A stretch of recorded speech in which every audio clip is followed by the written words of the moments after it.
The Divine War Chronicles, Book 1, Divine Prophecy, written by Arleanne Napier. Chapter 1. I awoke to the sound of gunfire.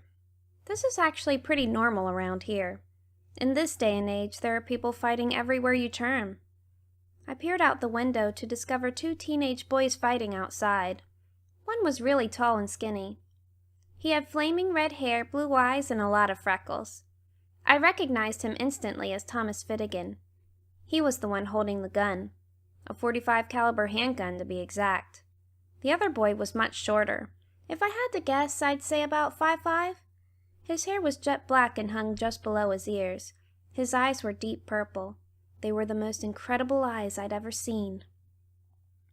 The shorter boy appeared to be unscathed, whereas Thomas wasn't looking too good. The boy smiled wickedly and said, "Is that all you've got? A measly toy. You'll have to do better than that if you hope to defeat me." Then, with a wave of his hand, he engulfed Thomas in surging blue flames. At that point, I started screaming. That's when the boy looked up at me with those malicious purple eyes and winked. I woke with a start. My long dark hair was damp with sweat and my heart was going a mile a minute. "Are you okay, Jessie? Was it another premonition?" Annette placed a cold, wet washcloth on my forehead and I nodded. "Who was it this time? Anyone we know?" She had a worried expression on her face. "Yeah, it was Thomas Finnegan." Annette started trembling as she handed me a glass of water. I drank it down greedily and continued. "Some boy on their side set him on fire just by waving his hand." She stood up and started pacing nervously back and forth through the room. Her blonde curls were bouncing up and down as she walked. "We've got to warn him! We've got to warn him!" She was starting to grow hysterical. Not that I could blame her. He was her cousin after all. "I know, which is why we've got to hurry. That boy had the coldest eyes I've ever seen, and I don't even know how to explain this, but it was like he knew I was watching him. Just thinking about it sent chills down my spine." This seemed to freak her out even more. "What do you mean he knew you were watching him? It was just a premonition, right? It's not like you were really there." I stood up and started gathering supplies. Annette followed suit. "Well, in every premonition I've ever had, I just watch from the sidelines. It's as if I don't exist. But this time, the boy from their side turned and looked straight at me and winked." Annette turned ghastly pale. "What do you think it means?" I shook my head. "I don't know, but it can't be good."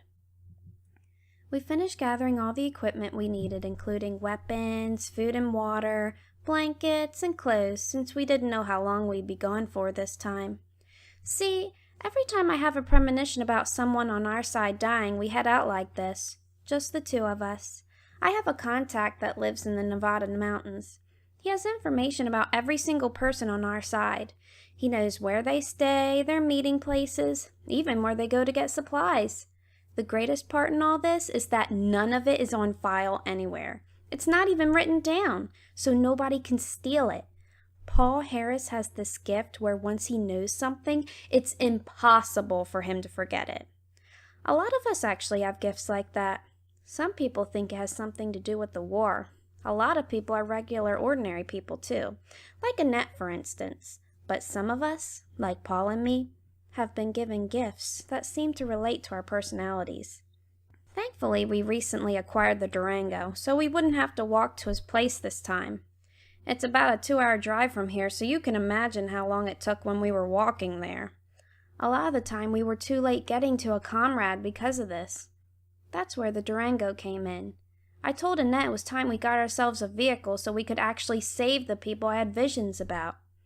The thing is, the only way to get a vehicle nowadays is to steal it.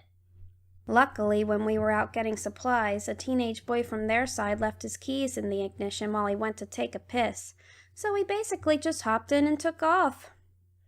Once we were on the road, we both started to relax a bit. The only time we got to go out was either to gather supplies or to go on trips like this, which only happened like once every 1 or 2 months, so it was nice to get out, though not so nice circumstances. Annette popped AC/DC into the CD player and Highway to Hell started playing, which I guess was pretty appropriate, considering where we were headed. An hour on the road, and my small bladder started calling. "Hey, Annette, wake up. I've got to pee. I'm pulling over." "Is it safe here?" She yawned. "Safe enough." I pulled over onto the side of the road and hurried off behind a bush to make my business. As I was zipping up my pants, I noticed someone strange creeping towards the Durango. It was a girl with bright blue hair which she kept in high pigtails. She was wearing a black leather jacket and ripped-up blue jeans. "What's this chick trying to pull?" I didn't notice any weapons on her, though she could have been concealing one, so I approached her as quietly as I could. I was able to sneak up behind her and tackle her to the ground. "What the hell? Get off of me!" She started struggling against my grip, but 10 years of training every day really paid off. I didn't even budge. "Not until you tell me what the hell you are doing creeping around my car!" At this point, Annette hopped out of the passenger side sporting a Glock 32. She smiled at me.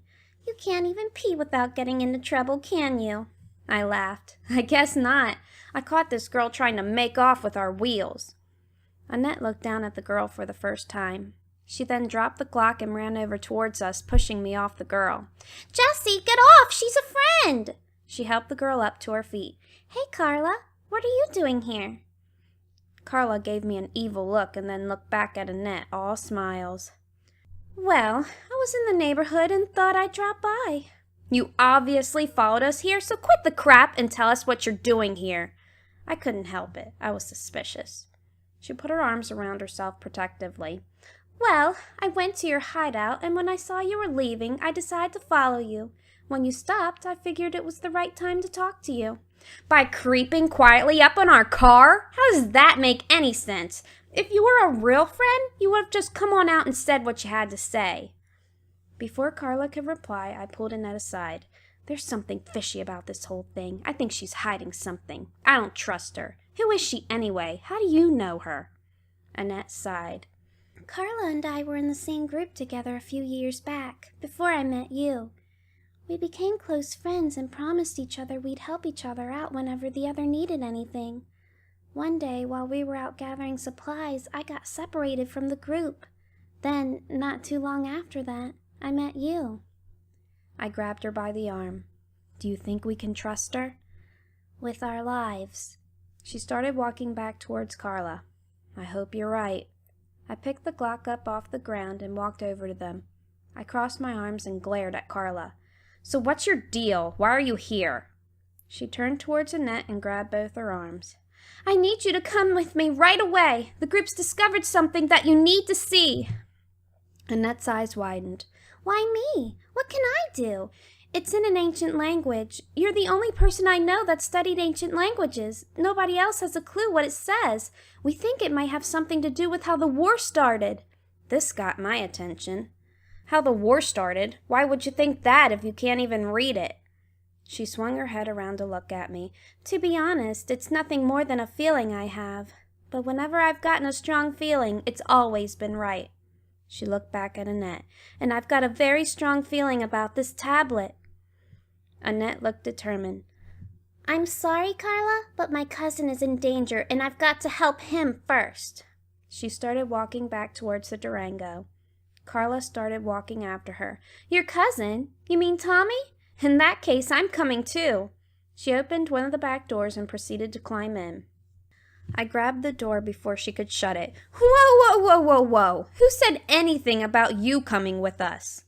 She smiled at me and said, "Well, I could always follow you in my car if you want, but I have a feeling you're trying not to look too conspicuous. Am I right?" She had me there, but boy did she piss me off. "Fine," I said grudgingly, and slammed the car door closed. She pulled her leg in just in time, which was a real bummer. I was hoping to break her leg if I slammed the door hard enough. Then we could just drop her off at some med tent and continue on our journey. Annette did say she was a friend, but I still had my doubts. I'd just have to keep my eye on her for the time being.